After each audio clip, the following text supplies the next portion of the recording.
We call it the influence pyramid. And I want you to consider some things. What are we tasked to do in public safety, right? We find ourselves at the top of this pyramid. You know, we show up, correct. We feel in a lot of circumstances that we're being paid to correct things.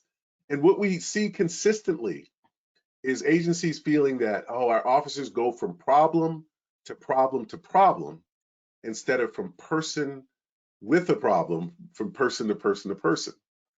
And so these are some guides that I really want you to consider in terms of really addressing things in a way to get more effective correction and accountability. How many supervisors are like, man, Desmond, if I could get more accountability, if I could get more accountability. The average officer tells me, yeah, you know what?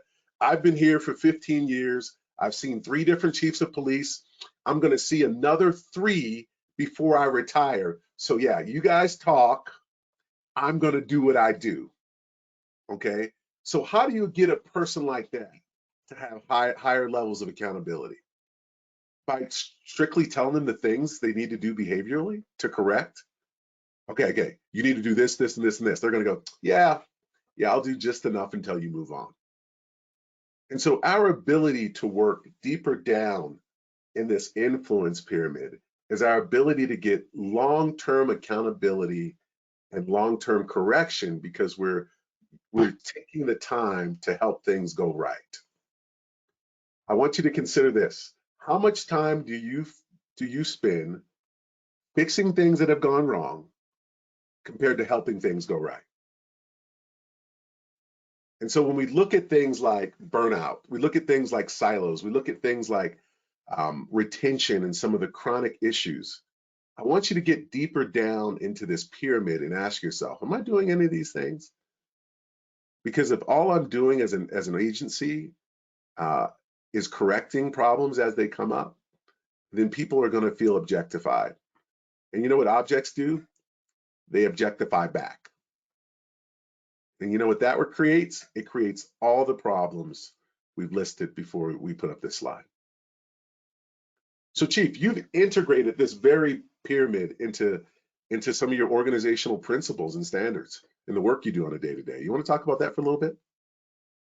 Yeah, you know, when I spoke a few minutes ago about officers who didn't understand the performance assessment in their agency, you know, we all have performance assessment documents, and I guarantee that I could come into your agency and about half of them, if we pulled up evaluations for the last 4 or 5 years that had tick boxes, man, you could just photocopy them.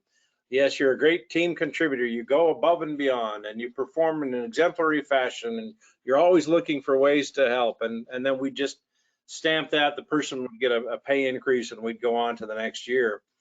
As we've integrated particularly the pyramid of influence, as we integrated these discussions into our daily practice, they give us means and methods of helping people assess themselves and providing a platform for discussing their true progress, whether they're really improving their performance in the context of being outward.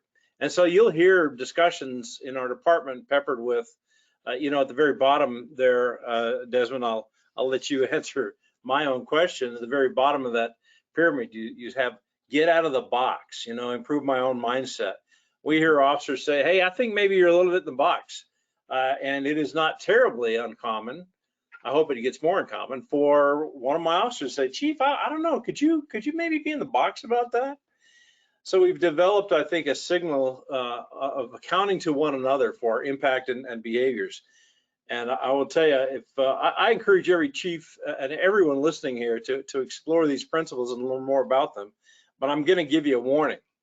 If you take some of the material home, particularly the anatomy of peace or the leadership and art of leadership and self-deception, and you let your spouse read it, watch out, because you're going to get called on it. But the tools have come to have a daily place in our lives, and it's provided really a foundation for us to talk about performance, to talk about improvement in a meaningful way, not tick boxes, not trite phrases that we use over and over. And that is really what's impacting our department.